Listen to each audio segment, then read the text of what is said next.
विशेष गरेर अति नै खुसी लाग्यो 40% है नेपालमा पनि 40% नारीहरू यो बिजनेसमा संलग्न भएर हजुरहरू काम गर्नु हुँदैछ र नारीहरूको लागि डाइरेक्ट सेलिङ बिजनेस एउटा वरदान हो किनकि हामी घर छोडेर कहीँ बाहिर गएर काम गर्नु मिल्दैन घरको एउटा जिम्मेवारी हुन्छ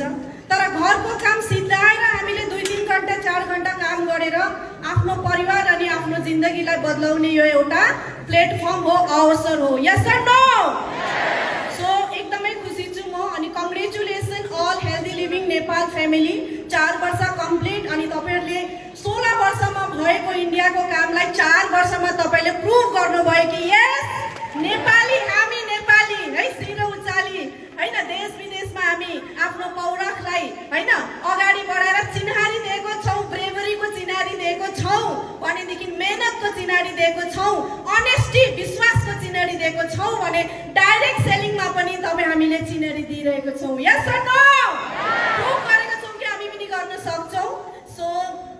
म के भन्न चाहन्छु भने सबै एचिभर जति पनि हुनुहुन्छ कङ्ग्रेचुलेसन र हामी के भन्न चाहन्छु भने 13 सालको मेरो अनुभव हजुरलाई अलिकति शेयर गर्न चाहन्छु समय कम्ती भए तापनि हामी काम गर्दै जाँदाखेरि एउटा सक्सेसमा पुग्छौं 5 लाख 10 लाखको इन्कममा पनि पुग्छौं लेभलमा पनि पुग्छौं तर मैले 13 वर्षको जर्नीमा यस्तो पनि देखेको छु टप लेभलबाट डाउनमा धेरै तल गएको पनि देखेको छु सो अघि सरले तेम्बा सरले भने जस्तै हामी खुसी हौं रमाऊ एक्साइटेड हौं है हामी खुसियाली मनाऊ एचिभमेन्ट भएको छौं तर सन्तुष्ट हुनु भएन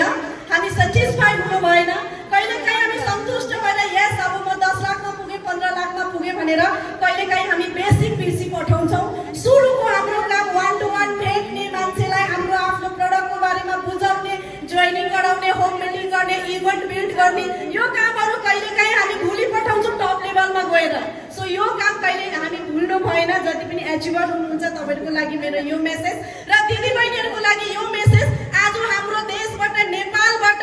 आजको दिनमा 40,000 50,000 को लागि दिदी बहिनीहरु विदेशमा ज्यान र इज्जतको बाजी लगाएर काम गर्न जान्छन् यस सर नो के दिदी बहिनीहरुलाई हामीले रोक्नु पर्ने छ यति धेरै दिदी बहिनीहरु हामी मिलेर 10 जना जेलीहरुलाई पनि नारीहरुलाई पनि हामी यहाँनिर लाख रुपैयाँ कमाउने सिकायौं भनेदेखि आउँदो जेनेरेसनले आफ्नै देशमा आफ्नै बाजे बोजूसँग आफ्नो नाति पलातिनीसँग बसेर आफ्नो जीवनलाई इन्जोय गर्न सक्नेछ र आफ्नो परिवारदेखि छुटिने छैन हामी सबै मिलेर यो काम गर्न सक्नेछौं यस सर नो तपाईले यो मेरो सोचमाथि तपाईले विश्वास गर्नुहुन्छ यो सोचमाथि तपाईले काम गर्नुहुन्छ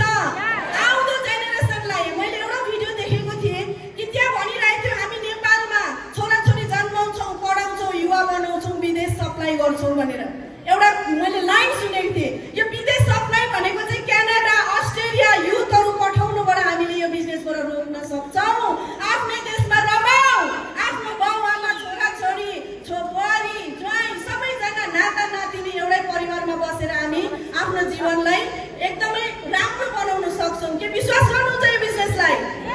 डाइरेक्ट सेलिङलाई विश्वास गर्नुहुन्छ सो यदि यो सोचले हामी काम गर्यौं भने पैसा आफै आउँछ नोबल सोच लिएर कसैको राम्रो भलोको सोच लिएर हामी अगाडि बढ्यौं भने यो बिजनेस एकदमै इजी छ बस टिक्नु होला सिक्नु होला